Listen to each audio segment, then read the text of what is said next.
Hi, I'm Ellen McCauley at Pray It Off in Syracuse, New York, and it was just such a wonderful beginning to the meeting tonight that we gave out 2 great awards. And last week we talked about suffering and how it can affect our weight because so many of us turn to comfort foods when we're in physical or emotional distress. And we talked about suffering, but one thing that we didn't talk about is the acceptance part of it. You know, it's like, I think I mentioned that I was always on high alert. What's going to happen? What's going to happen? Instead of living my life in a trusting manner and accepting it as God's plan unfolding.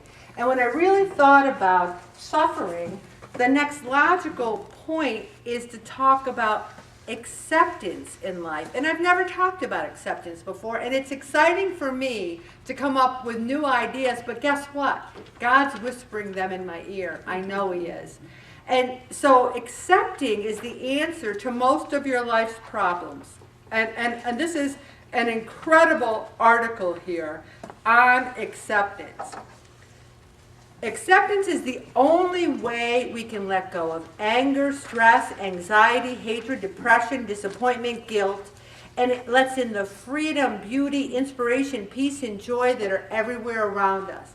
I don't know about you, but I was so sick of the weather and wearing my winter coat and my earmuffs, and then I did this whole meeting on acceptance, and so now I'm like, I accept the weather. I accept it. It's all right. You know, I got my earmuffs. Thank God I got them, you know. And just that acceptance. And then, you know, you think, what are we going to do about it? Can we change the weather? No. And, you know, the Serenity Prayer isn't popular because it rhymes. It's popular because we all sit around going, give me the wisdom to accept those things I cannot change. And we often don't have that wisdom. And I like this. I think that the older we get, the more we start accepting everything and everyone around us, because we see it's the only way to keep living without so much stress and overthinking. Isn't it true? I am a different 63-year-old Ellen than I was a 23-year-old Ellen. I have finally learned at work. I mean, the 23-year-old at work, I'd be like, oh no, that is not the right way to do it. Oh my gosh, no. And now the 63-year-old Ellen's thinking, I'm just going to keep my mouth shut right now because I'm going to get my benefits and work 35 hours a week and retire. You know, do you fight as much at 63 that you did at 23? I wish I could go back and talk to that girl and say, Ellen, keep your mouth shut. You know? And the thing is, go with the flow. Bob and I even have a little motion. Like things will happen and I'll look at him and we'll both go, go with the flow. So often I'm paddling upstream against the flow. Oh, I'm paddling. I don't want to go with the flow. And guess what? Does it really matter, most of these things that we fight against? So I think that people like road rage, I mean, really? Getting stressed out, getting upset. Just said, like yesterday, we have all these bowlers in Syracuse. Anyone hear about that? Well, they're all parking in our parking garage. And they don't know that only card-carrying members can go out this door. So they go out that door, and they can't turn around, and you can't get out. And so everyone starts tooting their horns and everything, and we're backed up, and people are like raising their fists, and I'm just sitting there going, Jesus, I trust in you. I'll get home eventually. Who cares? I have no road rage. We can't do anything about the bowlers going out the wrong exit. We can't do anything about that. So why accept it? Here's ways to accept things. Focus on what you have. Oh, I am a blessed woman. I am blessed, blessed, blessed, blessed, blessed. I have a husband who loves me. I have a husband who I look forward to getting out of work every day and going home to. I have children that I love. I have grandchildren that I love. I have this group which I love and gives me meaning and gives me purpose. I am blessed. And then here's the big part. Be content with that. Be content with your blessings. Do I weigh 150? No. Do I have flabby parts of me? Do I have some wrinkles here? Yeah, but so what? Forgive yourself. This is huge, everybody. Huge. Huge. You'll never be free to truly experience new things. I don't know about you, but I'm one of those who consistently dredges up every mistake I've ever made in my life, takes out that cat o' nine tails and goes, mea culpa, mea culpa, mea culpa, mea maxima culpa. What a piece of crap. And sometimes people are like, oh, Ellen, you're so wonderful. And I want to say, no, I'm not.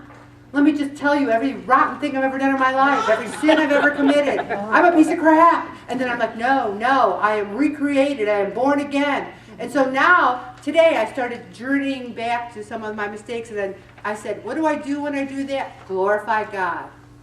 Glorify God. Glory be to the Father, to the Son, to the Holy Spirit. Just say the glory be. Glorify God, and you won't go down that path, because God has forgiven us. Who are we not to forgive ourselves?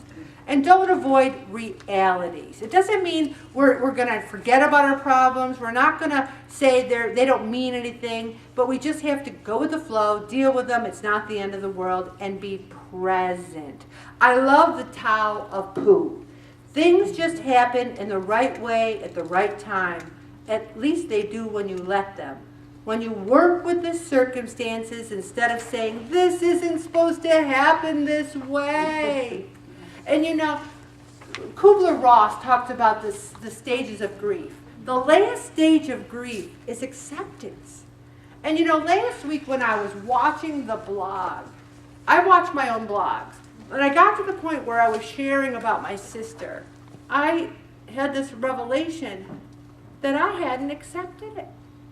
I still was fighting against it. I still was fighting against it. And then I said, well, what can I accept? I can accept that I loved her. I can accept that she's in heaven. I can accept that God has a plan even though I don't know what it is. And that dawned on me. All of a sudden I felt this peace. Because I think I have to find meaning in her suffering. I have to say why. I have to accept that her life had value, that she's in heaven, and that was very liberating. And when you've lost someone you love, that hardest stage is that acceptance. It's the hardest one. And I have 35 quotes on acceptance here. And I'm not going to read them all, but they're very, very good. The keys to patience are acceptance and faith. Accept things as they are. It doesn't mean because you accept something that you don't want to change. I can accept myself for the way I am, but want to be better. And there's nothing wrong with that. I encourage you strongly to read these quotes because some of them are so beautiful and so poignant. Acceptance is not love. You love a person because he or she has lovable traits, but you accept everyone just because they're alive and human. I remember someone once said to me, Ellen, I'm going to tell you something, and I know we'll no longer be friends afterwards because I know your stand on this, but when I was young, I had an abortion. And I have to tell you this. And I said, what would make you think that I wouldn't still love you? Who am I to judge you, your young self? I said, I can be pro-life and still love you. Who am I? And it just hurt me that she would think because I believe in the sanctity of life that my friendship with her would be any different. And it wasn't. And we're still very good friends to this day.